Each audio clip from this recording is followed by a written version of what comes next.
মন্ত্রী মশাই, সকাল সকাল আপনারা তো মুখ ভারী কেন? আরে আর বলিস না, আগে রাজসভায় অনেকেই ছিল যারা আমার হয়ে কথা বলতো, কিন্তু ইদানিং সবাই কেমন বদলে গেছে। সবাই গোপালের হয়ে কথা বলছে, তাই তো? একদমই তাই। আর না বললেও কেউ গোপালের বিরুদ্ধে কথা বলে না।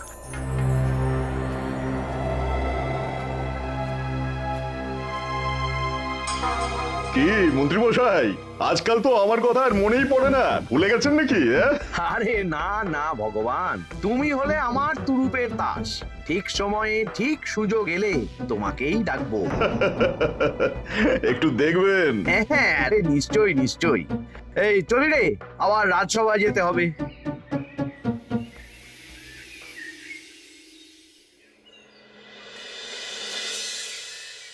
আচ্ছা, তোমরা বলো তো, আমাদের রাজ্যের সার্বিক উন্নতির জন্য সবার আগে কি দরকার? মহারাজ, আমি বলবো। বলো গোপাল। সততা আর শিক্ষা, এই দুটো জিনিস মানুষের মধ্যে থাকলে রাজ্যের উন্নতি কেউ আটকাতে পারবে না মহারাজ।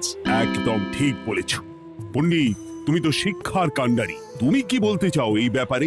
মানে কিভাবে শিক্ষার আরো উন্নতি করা যায়? মহারাজ, আমি তো মনে করি পুঁথিগত শিক্ষাই শুধু শিক্ষা নয়, মানুষের ভেতরে যে পূর্ণতা আছে সেটাকে ফুটিয়ে তোলার নামই হলো শিক্ষা। যেমন? কেউ যদি খেলতে ভালোবাসে সে খেলোয়াড় হবে, গান করতে ভালোবাসলে সে গায়ক বা গায়িকা হবে। আমি প্রত্যেকের মধ্যে লুকিয়ে থাকা এই বিশেষ বিষয়গুলিকে তুলে ধরার জন্য কিছু করতে চাই। তা এটা করার জন্য কি দরকার? প্রথমত অর্থের প্রয়োজন। আমাদের আরো অনেক টুল খুলতে হবে, সেখানে এক একটা জায়গায় এক এক রকমের শিক্ষা প্রদান করা হবে। এটা ভালো প্রস্তাব। আমাদের রাজ্যে গায়ক, নৃত্যশিল্পী, অঙ্কন শিল্পী, খেলোয়াড় সব তৈরি হবে। দেশ বিদেশে রাজ্যের নাম উজ্জ্বল হবে। মহারাজ, একদম এসব উল্টো পাল্টা খরচ করবেন না। কেন কেন? মহারাজ, রাজকোষে প্রথমত বেশি অর্থ নেই, যে কোনো সময় যুদ্ধ লাগতে পারে। তাই আমাদের উচিত প্রথমে এসব না করে কামান, গোলা বারুদ, ঢাল, তরোয়াল এসব কেনা। ঠিকই বলেছ। কদিন ধরেই শুনছিলাম সীমান্তবর্তী এলাকায় ইংরেজ সেনারা নাকি ঘুরঘুর করছিল। পণ্ডিত মশাই, আপনার এই সব পাণ্ডিত্য অন্য জায়গায় ফলাবেন কেমন? এসব করে লাভের লাভ কিচ্ছু নেই। কাউকে যদি ইংরেজরা গুলি করে সে কি গান শোনাবে? হ্যাঁ, মন্ত্রীর কথায় যুক্তি আছে। মহারাজ, আপনি বরং পণ্ডিত মশাইকে কিছুদিনের জন্য ছুটি দিয়ে দিন। পণ্ডিত মশাইয়ের মাথার একটু বিশ্রাম দরকার। হ্যাঁ পণ্ডিত, তুমি বরং দিন 15 জন্য তীর্থে ঘুরে এসো। যথা আজ্ঞা মহারাজ।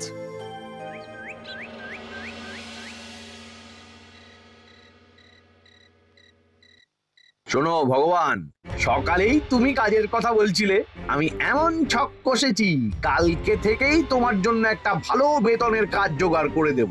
শুধু যা বেতন পাবে তার অর্ধেক আমাকে দিতে হবে, কেমন? রাজি রাজি। কি কাজ বলুন? শোনো, বাহ বাহ, দারুণ দারুণ, হয়ে যাবে কাজ।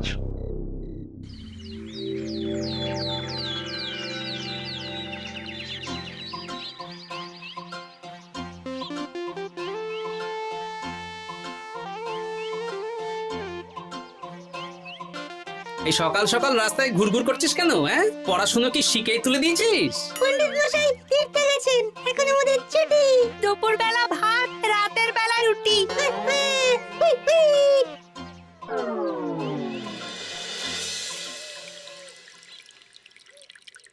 মহারাজ, গতকাল পণ্ডিতকে ছুটি দিলেন আর আজ পাঠশালার সব ছাত্রছাত্রী সকাল থেকে ঘুরঘুর করছে। এ কি, তাহলে তো মুশকিল। মুশকিল আসান করার রাস্তা আমার কাছে আছে মহারাজ। আমার সন্ধানে এমন একজন পণ্ডিত আছেন যিনি বহু ভাষাবিদ, অনেক পাণ্ডিত্য, দেশ বিদেশে শিক্ষাদান করেছেন। কিন্তু তাকে আমরা পাবো কোথায়? তিনি কৃষ্ণনগরে ঘুরতে এসেছেন, শুধু ওনাকে বেতনটা একটু বেশি দিতে হবে, এবং তিনি এই রাজ্যের যে কোনো মানুষের চেয়ে বেশি শিক্ষিত। তার পড়ানোর ধরনই আলাদা। সে কোথায়? আমি তাই ওনাকে আজকে রাজসভায় আসতে বলেছি। মহারাজ, আপনার সাথে একজন দেখা করতে এসেছেন। দেখুন মহারাজ, বলতে না বলতেই হাজির। ওনাকে ভিতরে আসতে বলো। আচ্ছা মহারাজ।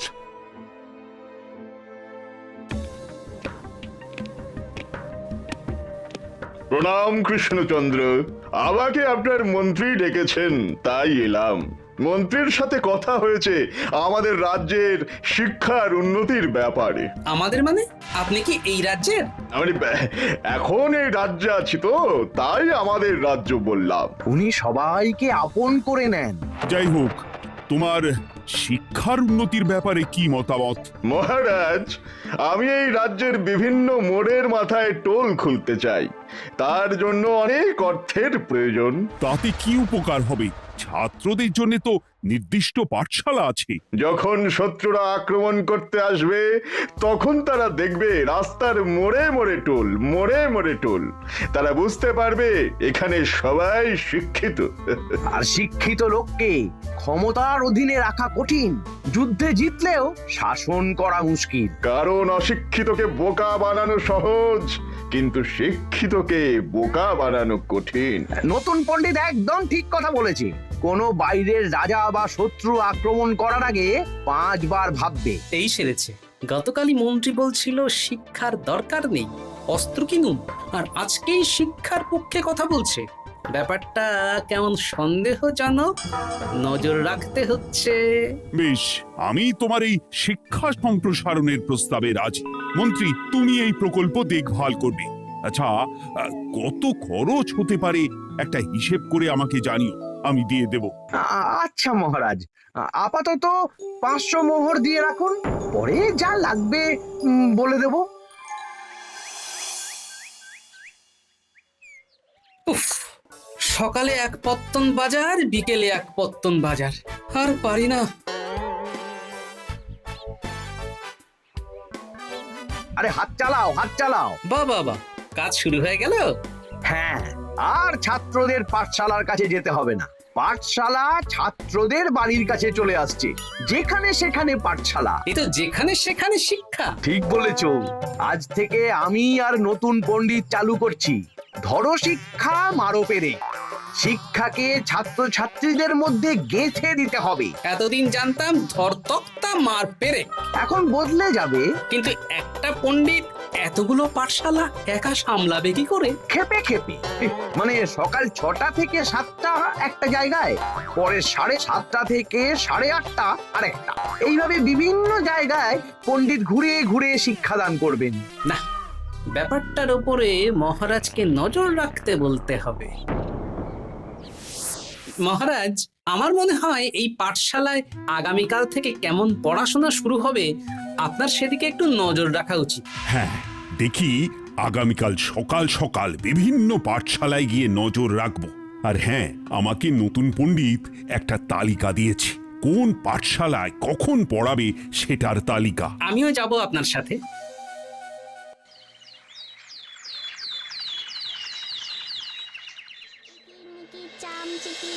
কাটা মজুমদার ধে এলো দামোদর, দামোদরের হাঁড়ি কুড়ি, দুয়ারে বসে চাল কুড়ি। কুটি, তোরা এই কিরমিকির খেলছিস? নতুন পণ্ডিত কোথায়? উনি তো এই মাত্র দক্ষিণের পাঠশালায় গেলেন। ন্যাপলা আর গুলটে আজ থেকে ওখানেই গেছে। ওদের দুজনের বাড়ি কাছাকাছি তো, তাই। আচ্ছা চলো তো গোপাল, দক্ষিণেই গিয়ে দেখি।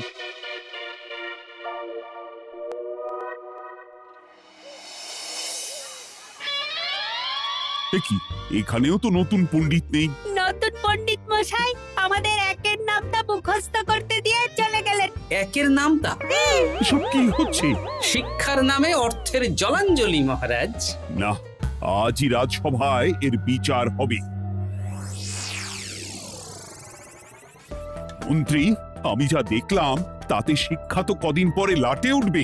আমার এক ভাগ্নি তো আজ পাঠশালায় গিয়ে লুকোচুরি খেলেছে। নামমাত্র পড়াশোনা আর বাকি সময় খেলা, এভাবেই বয়ে গেল বেলা। মন্ত্রী, এই তোমার নতুন পণ্ডিতের দৌড়। মহারাজ, একজনের পক্ষে এতগুলো পাঠশালায় শিক্ষাদান তো সম্ভব নয়। তার জন্য তো আরো পণ্ডিতের প্রয়োজন, আর তার জন্য চাই আরো অর্থ। আবার অর্থ?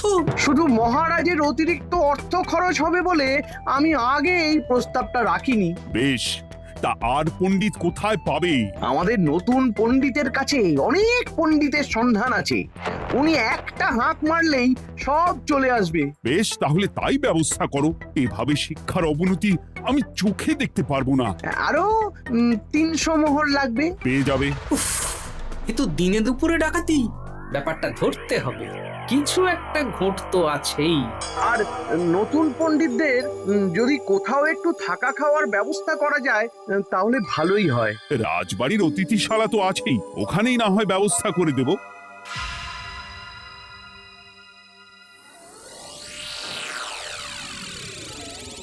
শোন বটা ঘটা আর কেলে পচা, তোদের এইবার এই ভগবানের মতন শিক্ষাদান করতে হবে। আরে আমি তো শিক্ষা বানানই জানি না। সে না জানলেও হবে, শুধু দাড়ি গোঁফ লাগিয়ে নকল পণ্ডিত সেজে কালকে থেকে পাঠশালায় যেতে হবে। কাকে কোথায় যেতে হবে সব আমি বুঝিয়ে দেব। আচ্ছা,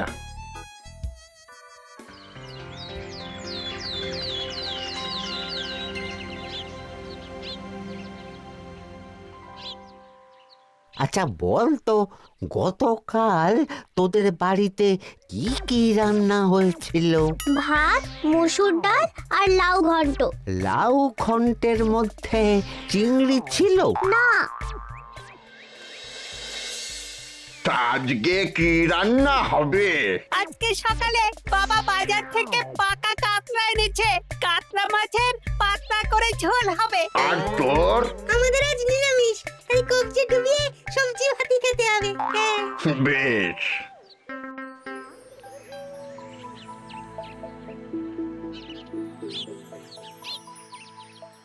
বল, আজকে তোরা কি কি শিখলি? আমি লাউ ঘন্ট। আমি সবজি ভাত। আমি কাতলা মাছ। কি বলছিস কি?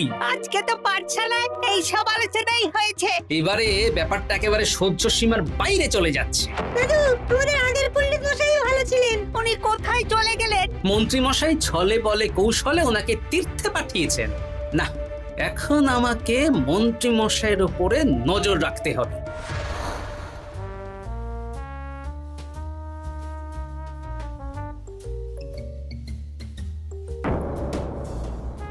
পাঠশালায় পড়ানোর ব্যাপার তো বিকেলেই মিটে গেছে। রাজবাড়ির অতিথিশালায় না গিয়ে নতুন পণ্ডিত মশাইরা এদিকে আবার কোথায় যাচ্ছেন? সাথে মন্ত্রীও আছেন, ব্যাপারটা নজর রাখতে হবে। তাড়াতাড়ি চল। চলুন চলুন। এদিকে তো বটা ঘটার বাড়ি, এদিকে মন্ত্রী মশাই কোথায় যাচ্ছেন?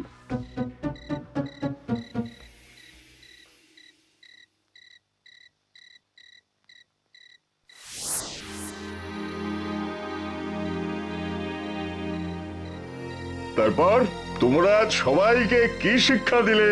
শিক্ষে সে আমাদের শিক্ষা নেই, চুরি করে দিন চলে। আমি কি করে শিক্ষা দেব? আরে ছাইপাশ দাড়ি গোঁফ থাকলে কি কুটকুট করে। তা বলেছিস বটা। আরে আরে আহারে করছিসটা কি? ভালো রোজগার পাতি কি তোদের সহ্য হচ্ছে না নাকি? ভগবানকে দেখ, সেই কবে থেকে দাড়ি গোঁফ লাগিয়ে পণ্ডিত মশাই সেজে আছেন। আমারও প্রথম দিন একটু সমস্যা হচ্ছিল, এখন সামলে নিয়েছি। আর আমাদের এই সব আলোচনা একদম করা উচিত না। বলছি মন্ত্রীমশাই, আমি কি শুধু এই পাঠশালাতেই পণ্ডিতের অভিনয় করব, নাকি রাজসভায় বসার সুযোগও পাবো? কালকেই এই ব্যাপারটা দেখছি। আগে তোমাকে রাজসভায় ঢোকাবো, তারপর এক এক করে বটা ঘটা কেলে পচা সব আমার দলের লোককে রাজসভায় ঢুকিয়ে নেব। আর রাজসভার বাকি সদস্যদের ফাঁকা করে দেবেন। একদম তাই। মহারাজ সহজ সরল মানুষ, এটাই একটা বড় সুবিধা। আচ্ছা, এই ব্যাপার। ঠিক আছে, আমি কদিন পরে ঠিক সময়ে একদম হাটে হাঁড়ি ভাঙবো।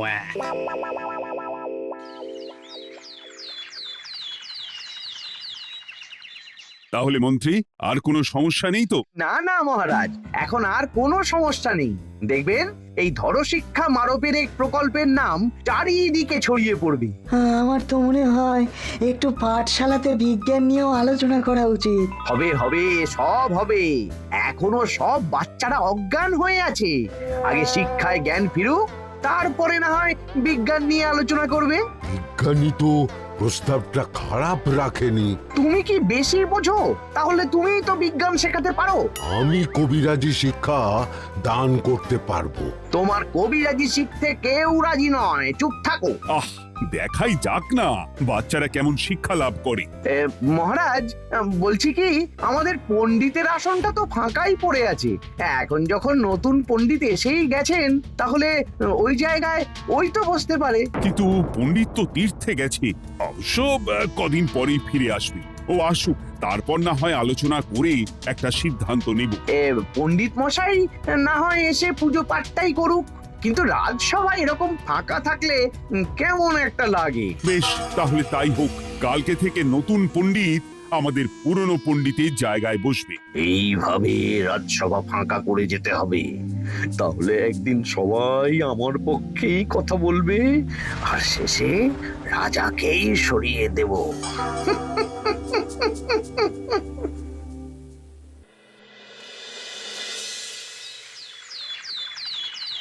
মহারাজ, সর্বনাশ হচ্ছে চারিদিকে। চলুন চলুন, আমি পুরো বিষয়টা ধরে ফেলেছি। কি ধরে ফেলেছো? শিক্ষার নামে ষড়যন্ত্র চলছে মহারাজ। রাজসভায় চলুন, সব বলছি। আচ্ছা আচ্ছা, আসছি। হ্যাঁ বলো গোপাল, তুমি কি বলছিলে? শিক্ষার নামে ষড়যন্ত্র নাকি? মানে গোপাল মস্করা করছে নাকি? রাজ্যে দারুণ শিক্ষাদান চলছে। মহারাজ, আমি দেখে ফেলেছি আমাদের নতুন পণ্ডিত আসলে কোনো পণ্ডিত নন। ইনি আপনাকে, আমাদের সবাইকে বোকা বানাচ্ছেন। তাই নাকি? ডাকো দেখি নতুন পণ্ডিতকে। এই তো মহারাজ, আমি চলে এসেছি। এই তো ইনি বদমাশি করছেন, শিক্ষার্থীদের ভবিষ্যৎ নিয়ে খেলছে। এই বল, আসল কথাটা বল। কি বলবো, এসব ভাড়ামো বন্ধ করো গোপাল। না বললে আমি কিন্তু ধুতি খুলে দেব। এই এই আরে কি হচ্ছেটা কি? এই এই এই এই সরো তো, সরো সরো। ব্রুম, ব্রুম, ব্রুম, কি হলো? কি হলো?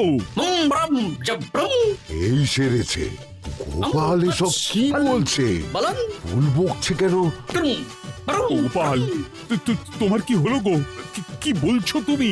আমার কাছে বৈদ্য, তুমি একটু দেখো তো গোপাল ঠিক আছে তো? এই যে নতুন পণ্ডিত, তুমি তো অনেক ভাষা জানো, তুমি বুঝতে পারছো? মহারাজ, আমি দেখছি গোপালের মনে হয় বিশ্রামের প্রয়োজন। এই এই, তোমরা কয়েকজন মিলে গোপালকে রাজবাড়ির অন্দরমহলে নিয়ে চলো। চলুন, আমি যাচ্ছি। ওহো, গোপালের কি হলো? মাথায় লেগে গেল? ভাষা চলে গেল? সব এই নতুন পণ্ডিতের জন্য।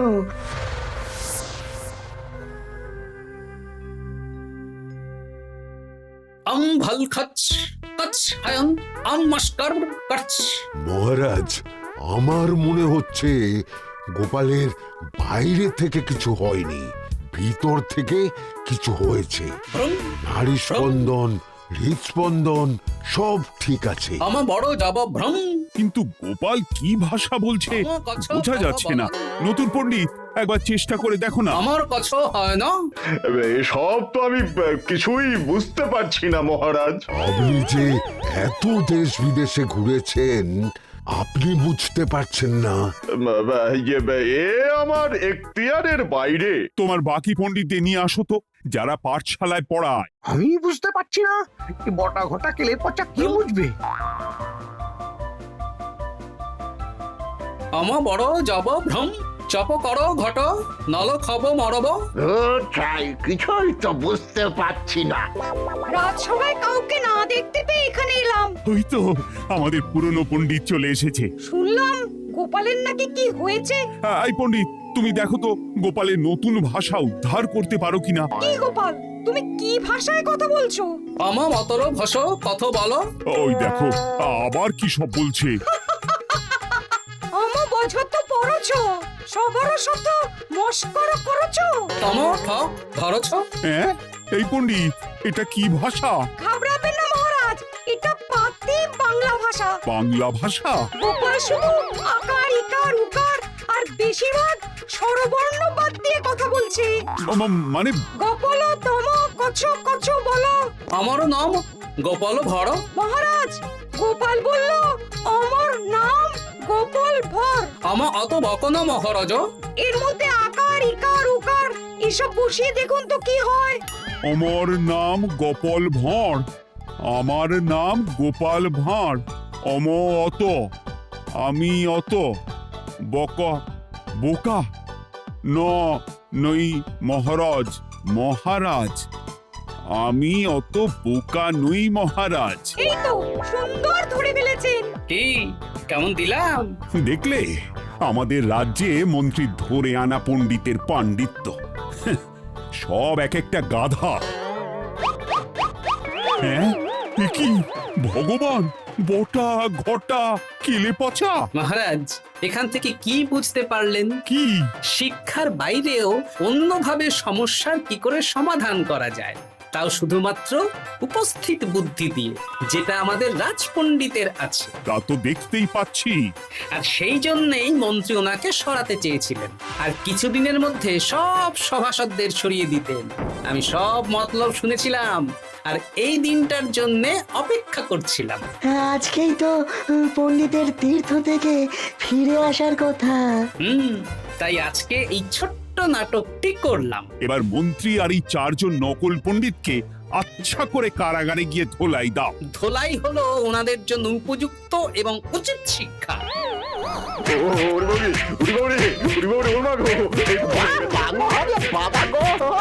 ভুল হয়ে গেছে গো।